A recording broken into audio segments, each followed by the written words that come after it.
네가 진짜로 원하는 게 뭐야? 라는 제목으로 오늘 함께 말씀 나누겠습니다. 지금 우리가 계속해서 마가복음 말씀을 함께 나누고 있습니다. 서론적으로 우리가 살펴보았을 때 우리의 신앙, 우리의 믿음, 기독교 신앙을 오해하는 큰 요소 중에 하나가 바로 신비주의입니다. 혹은 다르게 표현하자면 비밀주의라고도 할 수 있겠죠. 여기서 우리가 오해하지 말 것은 우리의 믿음에, 우리의 신앙에 신비나 비밀이 없다는 말이 절대 아닙니다. 세상이 점점 발전해 감에 따라서 우리의 믿음을, 우리의 신앙을 분석하고 학문으로 정립하려고 하는 신학자들 가운데서 이 신비와 비밀을 우리의 신앙에서, 믿음에서 제거하고 믿으려고 하는 그런 사람들이 많습니다. 흔히 그런 신학의 경향과 신학자들을 가리켜서 우리가 현대 신학이다, 현대 신학자들이다, 우리가 이렇게 말하고는 하는데요. 모든 신비적이고 사람의 이성과 합리와 과학 같은 것으로, 인간의 지성으로 이해하기가 힘든 성경 속에 있는 기적, 신비, 여러 가지 계시, 이런 것들을 제거하고요. 인간이 이성적으로 이해할 수 있는 것만, 인간이 받아들일 수 있는 것만 우리가 성경에서 남겨두자, 이렇게 주장을 하는 겁니다. 그래서 보면은요, 대표적으로 예수님이 무리를 걸으셨다, 그런 것들을 어떻게 해석하냐? 예수님이 그 풍랑을 치는 가운데 물가를 걸어가셨는데 제자들이 패닉에 빠진 나머지 예수님이 물가로 지나가시는 걸 마치 물 위에 걸어가신 것처럼 착각했다, 이렇게 해석을 하거나, 오병이어 같은 경우 어떻게 5,000명이나, 남자만 5,000명이나 되는 사람들이 보리떡 5개와 물고기 2마리로, 떡 5개와 물고기 2마리로 어떻게 5,000명을 먹이셨나? 이렇게 예수님이 떡 5개와 물고기 2마리를 가지고 5,000명을 다 먹이실 것처럼 이렇게 기도하고 축복하시니까 사람들이 자기 먹을 것을 숨겨두었다가 양심에 찔려서 다 각자 내놓았다, 그래서 각자 다 배부르게 먹을 수 있었다, 이렇게 해석을 하기도 합니다. 우리가 분명히 알 것은 하나님의 말씀은, 하나님의 복음, 이 진리는 분명한 신비와 계시가, 그리고 비밀이 담겨 있다는 것, 초월적인 영적인 비밀이 담겨 있다는 것을 우리는 분명히 알고 고백해야 됩니다. 그것이 놓쳐지는 순간, 이 우리의 신앙 속에서, 믿음 속에서 신비를 없애는 순간 우리가 가장 먼저 믿을 수 없는 것이 무엇입니까? 부활이죠. 십자가의 사건입니다. 다시 오시겠다고 약속하신 그 약속 또한 우리가 전혀 믿을 수가 없습니다. 그러한 부분부터 믿을 수 없다면 우리의 신앙이라는 것은, 우리의 믿음이라는 것은 어떻게 보면 세상의 가르침, 세상의 철학, 좋은 말씀들과 구별될 것이, 다를 바가 하나도 없다는 것이죠. 우리는 우리가 믿는 이 믿음, 이 신앙 속에서 이 신비라는 것을, 영적인 비밀이라는 것을 어떻게 이해하고 붙잡아야 될 것인지를 정확하게 정리할 수 있어야 되겠습니다. 이러한 신비주의, 비밀주의, 항상 무엇이 문제나고 하면은요, 무엇주의라고 하는 것이 문제입니다. 우리가 율법 당연히 있어야 되겠죠. 하나님의 말씀 당연히 있어야 됩니다. 그런데 뭐죠? 율법주의가 문제라는 것입니다. 신비가 당연히 있죠. 그런데 무엇입니까? 신비주의라는 것이 문제입니다. 이러한 신비주의, 비밀주의의 가장 큰 문제가 무엇이냐? 이들이 주장하는 것은요, 힘든 수행을 하거나 아니면 어떠한 특별한 은총을 통해서 비범한 체험을 받아야지만 깨달음을 얻을 수 있다라고 주장하는 것입니다. 이 깨달음을 얻었다는 것을 우리의 식으로 표현하자면 하나님의 뜻을 발견했다, 하나님의 뜻을 깨달았다라고 말하는 것입니다. 막 특별하게 고행을 해야 됩니다. 금식을 해야 되고 40일 금식 기도를 해야 되고 뭐 엄청나게 열심히 기도를 하고 막 성경을 읽고 막 묵상을 하고 뭐 어떤 엄청난 수행을 해가지고 하나님의 뜻을 깨달을 수 있다고 말하는 것이죠. 혹은 나만이 뭐 우리 단체만이 우리 조직만이 우리 교단만이 어떤 특별한 은총을 통해서 비범한 체험을 받았다는 겁니다. 영적인 체험을 받았다는 것이죠. 그런 걸 통해서만 하나님의 뜻을 깨달을 수 있다고 주장하는 겁니다. 이것이 왜 문제가 되냐? 이미 다 완성되었다라는 말입니다. 그 의미인즉슨. 그래서 오류가 없습니다. 아니, 오류가 있어서는 안 되는 거죠. 이미 다 깨달았는데 우리가 비범하게 우리만 특별한 은혜를 받아서 특별한 체험을 했는데, 그래서 하나님의 뜻을 깨달아 알았는데 오류가 있어서는 안 되는 것이겠죠.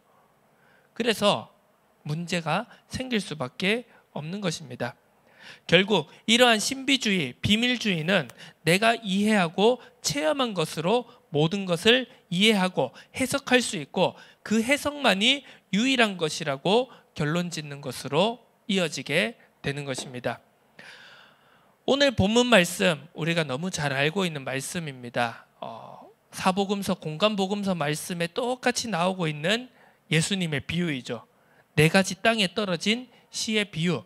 마가복음 4장의 전체의 내용, 예수님께서 비유로 가르치셨다는 이야기입니다. 이 마가복음에는 주로 예수님의 사역이나 기적, 여러 가지 병을 고치신 그러한 역사의 행동에 초점이 맞추어져 있는데, 그 가운데서 예수님이 이 말씀으로 이렇게 교훈으로 가르치신 2가지 부분이 나옵니다. 그 2가지 부분 중에 한 내용이 오늘 마가복음 4장의 내용인 것이죠. 예수님께서 비유로 가르치셨습니다. 자, 이 4장 내용을 한번 우리가 쭉 자세히 살펴보신다면요, 자, 4가지 땅에 떨어진 비유, 그리고 뭐 자라나는 씨의 비유, 등불의 비유, 뭐 이러한 비유들이 나오는데요. 자, 이 비유를 가만히 살펴보면은요, 뭐 엄청나게 어려운 내용이 절대 아닙니다. 자, 땅의 비유, 길가에 씨가 떨어졌습니다. 돌밭에 씨가 뿌려졌습니다. 가시밭에 씨가 뿌려졌습니다. 씨가 제대로 자라지 않는 것, 어떻게 보면 우리가 논리적으로 생각해 보자면, 조금만 깊이 생각해 보자면 그렇게 이해하기 어려운 내용은 절대 아니라는 거죠. 좋은 땅에 씨가 뿌려져서 30배, 60배, 100배의 결실을 맺었다. 이것이 뭐 어떻게 특별한 우리가 교육이나 뭐 어떤 은혜를 받아야지만 이해할 수 있는 내용입니까? 아니죠.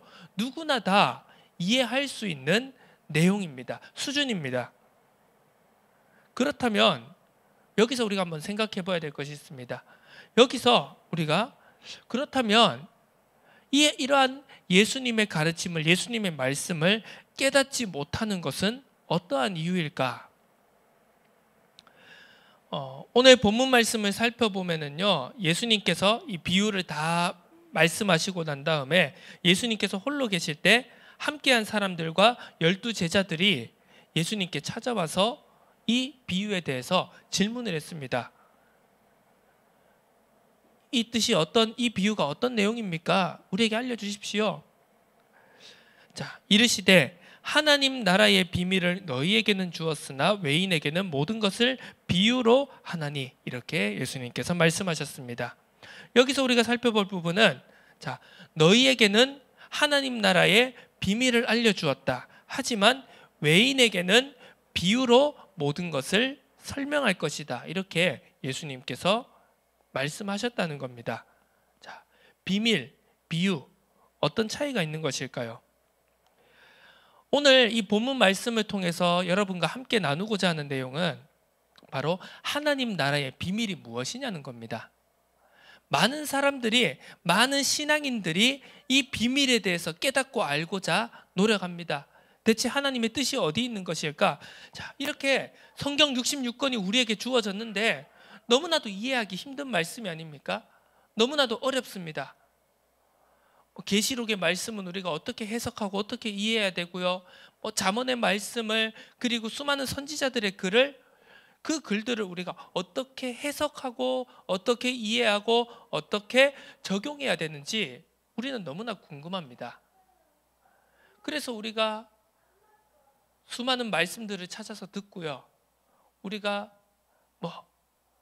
조금 더 말씀을 더 깊이 이해하고자 하는 분들은 꼭 목사님들이 아니라도 목회자가 아니고 사역자가 아니라도 주석에 대해서 찾아볼 수 있는 거고 신앙 서적을 좀 더 깊이 살펴볼 수 있는 거고요. 그래서 우리가 어떻게 하면 조금 더 하나님의 말씀의 뜻이 무엇일까? 우리가 기도는 어떻게 해야 되는 걸까? 성령의 인도는 어떻게 받아야 되는 걸까? 그런 부분을 더 알고자 우리가 노력하는 것이겠죠. 우리가 어떻게 하나님의 말씀을 깨달아 이 하나님의 나라의 비밀을 이해할 수 있겠습니까? 자, 오늘 저는 말씀이 이러한 말씀은 이렇게 해석하는 것이다, 이런 뜻이다, 그런 지엽적인 부분을 얘기하고자 하는 것이 아니라 조금 더 본질적인 부분, 조금 더 넓은 의미에 대해서 함께 살펴보고자 합니다. 저는 오늘 이렇게 나누고 싶습니다. 하나님의 나라의 비밀은 어떤 특정한 말씀을 이렇게 해석하는 것이다, 여기에 초점이 있는 것이 아니라 바로 인격적 교제, 하나님과 예수 그리스도와의 인격적 교제에 있는 것이다 라고 오늘 함께 나누고 싶습니다. 우리가 많이들 그렇게 표현을 합니다. 하나님과 인격적 관계를 맺어야 된다, 예수 그리스도와 인격적 교제를 해야 된다. 그렇다면 과연 그 인격적 교제라는 것, 인격적 관계를 맺어야 한다는 것은 어떤 의미입니까? 우리가 인격이라는 표현을 씁니다. 나는 인격을 가지고 있고 우리 모두 각자는 인격을 가지고 있습니다. 세상에서 인격이라는 것에 대해서 정의를 내리고 해석을 합니다만, 오늘 우리가 성경을 통해서 하나님의 말씀을 통해서 하나님의 복음의 말씀을 통해서 우리가 인격이라는 것을 다시 우리가 정의해보고 이해해볼 필요가 있습니다. 우리는 어떻게 인격을 가지고 있습니까? 인격이라고 하는 것이 개인의 고유한 본질, 성격, 개성 이런 것을 나타낸다고 사전적으로는 정의하고 있습니다만, 그렇다면 우리가 각자 개개인이 어떻게 고유한 성질, 고유한 특성, 고유한 개성을, 그런 인격을 어떻게 우리가 가질 수 있는 걸까요? 성경은 분명히 말씀하고 있습니다. 사람이 하나님의 형상대로 창조되었다고 말입니다. 우리가 가지고 있는 인격은, 우리가 소유하고 있는 인격은 우리가 하나님의 형상대로 지음받았기 때문에 우리가 소유하고 있는 것입니다. 우리가 하나님의 형상대로 창조되고 하나님의 형상을 입었다고 성경은 말하고 있는데요, 그 하나님의 형상을 입었다고 하는 것은 어떠한 의미입니까?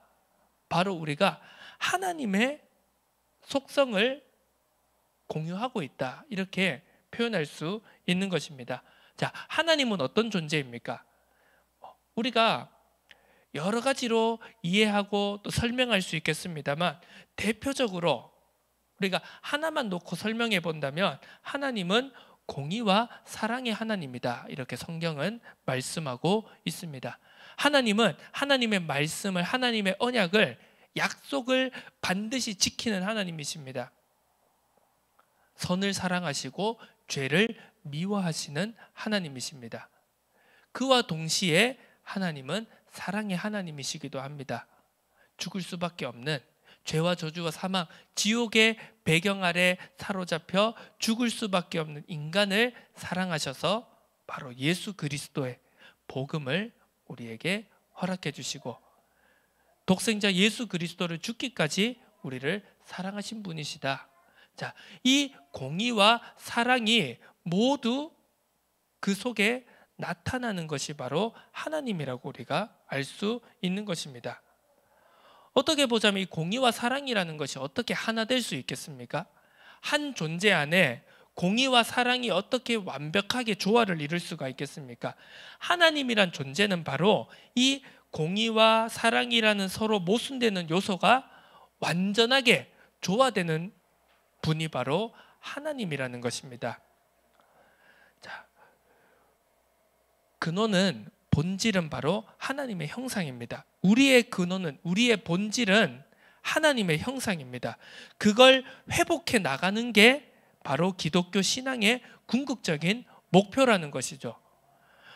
많은 사람들이 여러 가지 목적을 가지고 이유를 가지고 교회로 나아옵니다. 내가 예수를 믿겠노라 고백합니다. 이 교회 공동체 안에 들어와서 함께 신앙생활을 합니다. 그런데 그 모든 목표들이, 그 모든 각자의 이유들이 결국은 하나로 모아져야 되는데, 그 최종적인 최후의 궁극적인 목표와 목적이 바로 하나님의 형상을 회복하는 길이라는 사실입니다. 우리의 믿음이, 이 기독교 신앙이 이걸 빼놓고 논할 수 있는 것은 단 하나도 없다라고 이야기할 수 있습니다. 자, 그렇다면 앞서 말했듯이 인격적 교제를 그럼 우리가 어떻게 하는 것인가? 요즘 시대에 사람과 사람이 관계를 맺는 것도 너무나도 어렵습니다.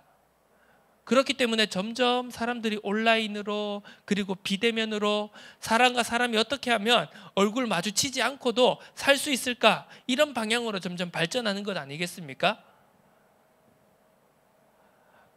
반려동물을 키웁니다. 이유가 무엇입니까?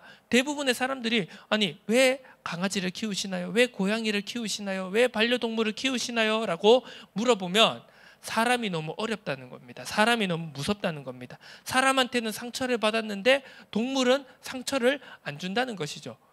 그만큼 사람과 사람이 관계하고 서로 교류한다는 것, 관계를 주고받는다는 것은 너무나도 어려운 일입니다. 그렇다면 사람과 사람의 관계도 그럴진데, 우리가 눈에 보이지 않는 전능자 하나님과 예수 그리스도와 어떻게 인격적 교제를 맺을 수 있을 것인가? 여기에 대해서 오늘 두 가지 부분을 함께 나누고 싶습니다. 인격적 교제라는 것은, 하나님과 예수 그리스도와 주님과 인격적 교제를 나눈다는 것은 바로 하나님의 형상을 회복해 나가는 과정이라는 사실입니다. 하나님의 성품, 우리가 흔히 하나님의 속성이라고도 표현을 하죠. 하나님의 성품을, 하나님의 마음을 이해해 나가는 과정의 교제인 것입니다. 여기에서 핵심은 과정이라는 것입니다. 우리는 우리의 삶은, 우리의 육신의 삶은 완전을 향해, 온전을 향해 나아가는 언약의 여정입니다. 복음서를 통해서 항상 나타나는 것 우리가 표현을 하는데요. already but not yet 이라고 표현하는 단어이죠. 이미, 그러나 아직이라는 단어입니다. 우리의 복음은, 예수 그리스도의 십자가의 복음은 이미 완성되어졌습니다. 예수님께서 십자가 위에서 모든 것을 다 이루셨다라고 선언하셨습니다. 하지만 그 완전한, 이미 다 모든 것이 이루어지고 성취되어진 복음이 우리에게 찾아올 때, 또 우리가 그 복음을 가지고 살아갈 때는 또 다른 이야기라는 것이죠. 하나님의 형상을 잃어버리고 죄와 저주와 사망 가운데, 죄 가운데 빠져 있다가 구원을 받은 하나님의 자녀로 신분과 권세가 회복된 우리가 이 복음을 가지고 복음으로 살아가는 것은 아직 완성되지 않은 길이라는 사실입니다. 그렇기 때문에 이 복음을, 우리의 믿음을 이미 이루어졌지만 하지만 아직은 완성되지 않은 것이다라고 표현하고 있는 것입니다. 우리는 하나님의 형상을 회복해 나가야 됩니다. 하나님께서 우리에게 주신 모든 신분, 권세, 다스리고 정복하고 모든 것을 우리가 하나님과 함께 이 땅을 하나님의 나라로 이루어가는 그 사명을 우리는 계속해서 이루어 가야 되는 것입니다. 완성된 것이 아니죠. 그렇기 때문에 하나님의 형상을, 나 자신으로서의 하나님의 형상을, 그리고 이 땅으로서 하나님이 만들어 놓으신 이 세상에서의 하나님의 나라를, 형상을 우리는 계속해서 회복해 나가야 하는 것입니다. 그 과정이, 그것이 우리가 걸어가고 있는 인생이라는 것이죠. 자, 하나님의 마음을 이해해야 됩니다. 우리의 모든 사건과 우리의 모든 상황과 갈등과 우리에게 주어지는 모든 것들을 통해서요, 우리는 하나님이 왜 이것을 우리에게 허락하셨는가?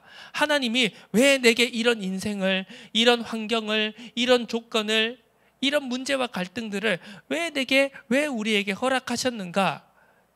거기에 담겨진 하나님의 마음, 하나님의 성품을 우리는 이해해 나가야 되는 것입니다. 이 과정이 우리가 절대로 놓쳐서는 안 된다는 사실이죠. 자, 핵심은 매일 나아가는 것입니다. 항상 질문하는 것입니다. 그런데 신비주의와 비밀주의의 문제가 여기서 더 명확하게 드러나게 되는 것이죠. 왜요? 신비주의는, 비밀주의는 내가 이미 다 깨달았다는 겁니다. 내가 이미 하나님의 뜻을 완벽하게 이해했다는 겁니다. 어떤 문제가 생기죠? 나아감이 멈추는 겁니다. 왜요? 내가 이미 완벽한데 왜 나아가냐? 질문이 멈추는 겁니다. 왜요? 이미 내가 정답을 다 알았는데 왜 더 질문하냐는 겁니다. 자, 많은 신앙인들이 이 과정이 멈추어져 버리는 경우가 참으로 많습니다. 나는 이미 복음을 다 깨달았고, 나는 이 성경 66권 속에서 하나님의 뜻을 다 이해했고, 다 깨달았고, 하나님이 내게 은혜를 주셨어. 하나님이 내게 깨달음을 주셨어. 그러다 보니까 문제는요, 이미 완벽한데 더 하나님 앞에, 더 주님 앞에 매일매일 나아갈 이유가 무엇입니까? 매일매일을, 나의 오늘을 놓쳐버리는 것입니다. 그리고 날마다 주님 앞에 나아가고 말씀 앞에 서서 질문하는 것을 멈추는 겁니다. 거기에 우리의 신앙의 정체가, 우리의 신앙의 문제가 거기서 드러나게 되는 것입니다. 자, 21절과 22절을 우리가 살펴보겠습니다. 또 그들에게 이르시되 사람이 등불을 가져오는 것은 말 아래에나 평상 아래에 두려 함이냐 등경 위에 두려 함이 아니냐. 드러내려 하지 않고는 숨긴 것이 없고 나타내려 하지 않고는 감추인 것이 없느니라. 이 말이 어떤 의미입니까? 자, 하나님의 나라의 비밀은 세상과 개인의, 나 자신의 모순을 인정하고 연약함을 고백하고 예수 그리스도께 복음으로 항복하고 나아가는 것이 바로 하나님의 나라의 비밀이라는 사실입니다. 22절의 말씀, 우리가 성경을 읽다 보면 성경의 표현들이 좀 어렵기 때문에, 좀 옛날 표현스럽기 때문에 이해하기가 힘든 면이 있지만, 좀 베베 꼬아서 표현하는 것 같지만, 자, 오늘 22절의 말씀을 쉽게 풀어서 설명하자면, 지금 감춰진 것이 언젠가는 드러나게 될 것이다 라는 내용입니다. 이 말이죠. 예. 왜 숨겼느냐라는 거죠. 자, 우리가 이해하기 쉽게요, 보물찾기를 합니다. 보물찾기를 해서 선생님들이 아이들이 보물을 찾을 수 있도록 숨깁니다. 그러면 어떻게 숨기죠? 선생님이, 야, 나는 쟤들이 절대 못 찾도록 숨겨야지, 이렇게 숨깁니까? 그게 아니죠. 대충 아이들 수준에 찾을 수 있을 만한 곳에 숨깁니다. 왜요? 목적은 뭐죠?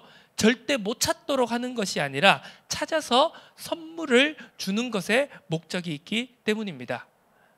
하나님의 말씀이 왜 비밀입니까? 하나님의 말씀이, 하나님의 복음의 진리가 왜 감추어져 있습니까? 하나님의 때에, 하나님이 원하시는 때와 시간표와 장소에서 드러내기 위해서 숨긴 것이라는 사실이죠. 자, 왜 감추어졌습니까? 왜 하나님께서는 하나님의 말씀을 비밀로, 비유로 감추어두고 숨겨두신 것일까요? 자, 여기에서 우리가 오늘 이 인격적 교제, 인격적 관계라는 이 주제로 계속 묵상할 수 있는 겁니다. 자, 예수 그리스도와 나의 인격적 관계가, 인격적 교제가 형성되지 않고는 우리는 말씀을 제대로 이해할 수 없다는 겁니다. 누릴 수도 실천할 수도 없다는 뜻입니다. 우리가 사람과 사람과의 관계도 그렇습니다. 자, 우리가 연예인을 TV로 봅니다. 미디어로 봅니다. 뭐 아이유는 어떻고, 아이유는 몇 년생이고, 키가 몇 센치고, 뭐 어디서 살고, 뭘 좋아하고. 그런데 그렇게 단순하게 표면적으로 아는 것, 그것밖에 모르니까 사람들이 뭐죠? 그 스타에 대해서 더욱더 신비감을 갖게 되는 겁니다. 그러니까요, 막 저 사람은 대단할 거야. 저 사람은 엄청나게 흔히 그 진부한 표현이지만 예전에 그런 표현이 있지 않습니까? 스타들은 배우들은 똥도 안 쌀 거야. 이런 흔히 그런 표현들 많이 하지 않습니까? 그 이야기 자체가 무엇입니까? 그러한 스타들이 감춰져 있기 때문에 신비에 쌓여 있기 때문에 하는 이야기입니다. 그런데 예를 들어 우리가 그러한 스타들과 연예인들과 개인적으로 친분이 생기고 개인적으로 우리가 관계가 맺어지고 교제가 되어진다면 이제 어떻겠습니까?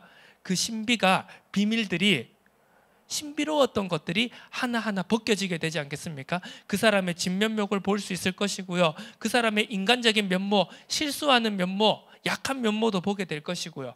많은 부분에서 그 인격적인 교제가 있는 것과 없는 것은 정말 큰 차이를 가져오게 되는 것입니다. 예수 그리스도의 인격적 교제도 마찬가지입니다. 우리가 하나님의 말씀을 묵상합니다. 하나님의 말씀을 성경을 읽고요. 예배를 드리고 설교를 듣고 그런데 그것이 내 개인의 인격적 관계, 인격적 교제로 이어지지 않으면요. 우리는 말씀을 듣지만 그 말씀이 어떠한 뜻인지 어떠한 의미인지를 제대로 이해할 수 없다는 것입니다. 제대로 말씀을 이해하지 못하니까 제대로 누리지 못하는 것도 당연한 것이죠. 그 말씀을 가지고 해석하고 이해하고 적용하고 실천한다고 하지만 그 실천 또한 하나님이 원하시는 방향과는 전혀 다른 방향이 될 수 있다는 것입니다. 우리가 거창한 것을 이해하고 거창하게 해석하고 거창하게 이해할 필요가 없다는 것입니다. 중요한 건 무엇이냐? 내가 지금 예수 그리스도와 하나님과 인격적 교제를 하고 있느냐는 것입니다. 내가 하나님의 형상을 회복해 나가는 과정을 걸어가고 있느냐는 겁니다. 내가 하나님의 마음을 이해하고자 힘쓰고 애쓰고 때로는 눈물 흘리면서 때로는 가슴 아파하면서 때로는 고통 속에 있으면서 어려움 속에 있으면서 내가 이 말씀을 하나님을 우리의 아버지라고 하는 나의 주인이라고 하시는 하나님 예수 그리스도를 우리가 이해하고자 함께 하고자 매일매일 그 교제 속으로 그 이해 속으로 들어가고자 하는 그 중심이 있느냐는 것입니다. 그것이 우리에게 있는지를 날마다 확인하고 점검하는 은혜가 있어야겠습니다. 하나님의 아들 예수 그리스도의 복음은 절대 하나 될 수 없는 모순들을 하나 되게 하는 비밀이고 능력인 것입니다. 말씀을 정리하도록 하겠습니다. 목적이 예수 그리스도와 인격적 교제에 있어야지 예수 그리스도를 통해서 그 교제를 통해서 내가 얻고자 하는 무엇인가가 되어서는 안 된다는 사실입니다. 흔히 인간관계 속에서 그렇죠. 그 사람과 그 사람이 목적인가 아니면 그 사람을 통해서 뭔가 얻어내려고 하는 것이 목적인가, 이 두 가지의 차이는 너무나도 명확한 것입니다. 자, 신앙생활을 합니다. 성경을 읽고요. 기도하고 예배를 드리고 때로는 교회 공동체 속에서 봉사하고 헌신하고 신앙생활을 합니다. 그런데 거기에 어떤 목적이 있는지를 우리가 점검하는 게 중요하다는 것이죠. 내가 신앙생활하는 것이, 내가 예수 믿는 것이, 내가 교회를 다닌 것이 정말 하나님을 알아가기 위한 것인가? 내 연약함을, 내 부족함을, 나의 모순됨을 인정하고 고백하고 하나님, 내가 정말 하나님의 자녀로 하나님의 형상대로 창조되어졌는데 저는 너무나도 연약해요. 저는 너무나도 부족해요. 맨날 실수하고 맨날 넘어지고 맨날 내 약점 때문에 관계 속에서 세상 속에서 어려움을 겪고요. 하나님, 정말 하나님의 형상을 회복하고 싶습니다. 정말 하나님과 함께하고 하나님과 동행하고 싶습니다. 예수 그리스도를 나의 주인으로 삼으며 살아가고 싶습니다. 그 중심이 먼저 고백이 되는 것이냐, 아니면 우리의 육신의 내 생각의 목적이나 방향들이 먼저 앞서는 것이냐, 그것을 우리가 점검할 필요가 있습니다. 마가복음 4장 26절에서 27절에 이렇게 말씀하고 있죠. 자, 또 이르시되 하나님의 나라는 사람이 씨를 땅에 뿌린 것 같으니 그가 밤낮 자고 깨고 하는 중에 씨가 나서 자라되 어떻게 그리 되는지를 알지 못하느니라. 뭐 초등학교 때 뭐 이렇게 학교에서 실습하면서 화분에 씨를 심어 보신 분은 알 것입니다. 저도 그런 적이 있었거든요. 내가 반드시 이 씨가 나가지고 이 씨가 지금 땅을 뚫고 나오는 거 꼭 지켜보겠다, 이렇게 막 다짐하고 다짐하는데도요, 잠이 오는 걸 버티다가 결국 버티지 못하고 눈을 감습니다. 아침에 일어나 보면은요, 어느새 싹이 나와 있습니다. 자, 그렇게 식물이 자라는 것도 그렇습니다. 농부가요, 씨를 뿌립니다. 자, 우리가 모내기를 하고 벼를 심습니다. 모를 심습니다. 그 자라나는 것을요, 다 일일이 지켜보려고 하면 얼마나 힘들겠습니까? 지금 오늘 이 말씀은 그걸 이야기하는 것입니다. 농부가 사람이 씨를 땅에 뿌리는데 그가 밤낮 자고 깨고 하는 중에 씨가 나서 자라되 어떻게 그렇게 자라나게 된 것인가, 과정을 살펴볼 수는 없다는 뜻입니다. 자, 우리가 신앙생활을 하고 우리가 신앙으로, 우리가 영적으로 우리의 삶이 자라가는 과정도 그렇다는 것입니다. 우리가 그리스도인으로서 우리의 신앙이, 우리의 믿음이 자라나는 것도 마찬가지라는 사실입니다. 자, 우리는 그렇습니다. 우리가 언제 깨달음을 얻고, 우리가 언제 이 말씀을 이해하고, 내가 언제는 요만큼 성장하고, 내가 언제는 이만큼 깨닫고, 내가 언제는 이 수준에 도달하고, 그걸 우리가 알고 싶죠. 우리가 그렇게 우리가 사람이 계획을 짜서 10시에는 뭘 하고 11시에는 뭘 하고 12시에는 뭘 하고, 내가 5년 뒤에는 어떻게까지 되고 10년 뒤에는 어떻게까지 되고, 우리 사람들이 그렇게 계획을 짜지 않습니까? 우리의 신앙도 그렇게 알고 싶다는 겁니다. 그게 우리의 솔직한 마음이죠. 우리가 신앙생활 5년 했으면 요 정도까지는 내가 성장하고 싶은데, 내가 집사가 되고 권사가 되고 장로가 되면 요 정도까지는 성장하고 싶은데, 그런데 우리의 믿음이라는 것이 그렇게 자라지 않는다는 것입니다. 우리가 어떻게 자라나고 어떻게 말씀을 깨닫고 이해하고 하나님이 원하시는 방향으로 나아가게 되는지를 우리는 그 시기와 때를 알 수가 없다는 겁니다. 그런데 많은 사람들은 어떻게 신앙생활을 하죠? 내가 이미 다 깨달았다, 내가 이미 하나님의 뜻을 알고 있다, 나는 이 수준에 도달했다, 나는 복음이 다 됐다. 근데 오늘 성경은 분명히 말씀하고 있습니다. 너희가 어느 정도 자라고 어느 정도 깨닫고 어느 정도 회복해, 하나님의 형상을 회복해 나가고 너희가 얼만큼 완성되어졌는지를 너희가 알 수 없다라고 성경은 말씀하고 있는 것입니다. 그가 밤낮 자고 깨고 하는 중에 씨가 나서 자라되 어떻게 그리 되는지를 알지 못한다고 성경은 분명히 말씀하고 있습니다. 자, 우리는 그렇죠. 우리 인간적인 솔직한 마음은 그렇습니다. 모든 걸 알고 싶죠.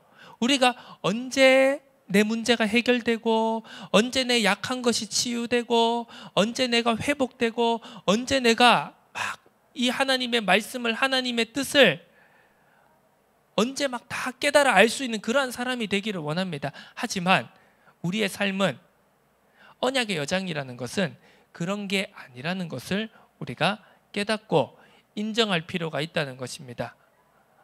내 오늘이 내 내일과 다르지 않은 것처럼 보입니다.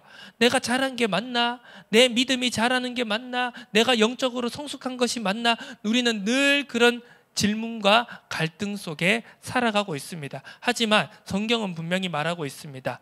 우리의 하루하루 씨를 심는 것처럼 우리가 하나님과 예수 그리스도와 매일매일 함께하는, 매일 주님 앞에 나아가고 매일 말씀 앞으로 나아가고 매일 우리가 질문하고 기도하고 성령의 인도를 구하는 그 하루하루가 씨를 뿌리는 하루하루가 모여질 때 어느 순간 우리가 알 수는 없지만, 우리가 재단할 수는 없지만, 우리가 목표로 삼을 수는 없지만 언젠가 나를 향한 하나님의 시간표가 이를 때, 하나님의 때가 이를 때 이미 우리의 믿음은, 우리의 신앙은 자라 있다는 것을, 그걸 발견하게 될 것이라는 사실을 오늘 성경은 분명히 말씀하고 있습니다.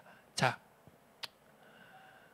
비밀은 무엇입니까? 하나님의 나라의 비밀은 무엇입니까? 바로 하나님과 우리 주 예수 그리스도와의 인격적 교제에 있다는 사실을, 그리고 그 인격적 교제는 내가 한순간에 번갯불에 콩 볶아 먹는 것처럼 갑자기 이루어지는 것이 아니라 우리의 하루하루를 하나님과 함께하며 동행하는 삶을 살아갈 때, 오늘을 놓치지 않을 때만이 가능하다는 사실을 오늘 우리가 말씀을 통해서 놓치지 않고 붙잡는 은혜가 있기를 주님의 이름으로 축복합니다. 하나님의 비밀을 깨달아 아는 하나님과의 그 인격적 교제를, 예수 그리스도와의 인격적 교제를 날마다 누리는 은혜가 넘쳐나기를 예수 그리스도의 이름으로 축복합니다. 함께 기도드립니다. 하나님 아버지, 감사드립니다.